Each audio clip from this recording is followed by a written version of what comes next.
Демонстранти се судрија со полицијата пред зградата на парламентот во главниот град на Косово, Приштина. Тие фрлаа боја и камења во знак на протест против договорот со кој ќе им се даде поголема моќ на српските заедници на Косово. Полицијата против демонстрантите употреби солзавец.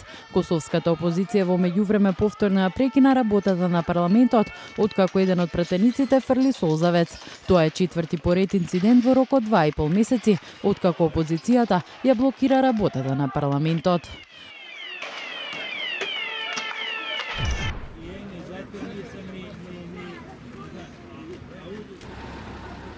Приливот на бегалци и мигранти во Србија и понатаму непречено тече од соседна Македонија. И покрај ладното време околу 5500 мигранти секојдневно преминуваат на српска територија.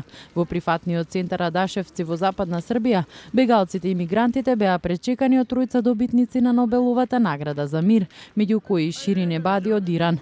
Таа заедно со Џоди Вилијамс од Соединетите Американски држави ја повика Србија да не биде само транзит зона за бегалците и мигрантите.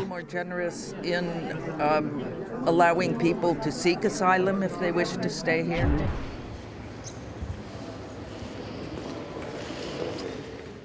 Во грузискиот главен град Тбилиси околните жители се запишуваа во книгата на жалост во чест на жртвите од терористичките напади во Париз, Франција. Десетици жители упатија зборови за поддршка и солидарност за жртвите и изразија сочувство до францускиот народ.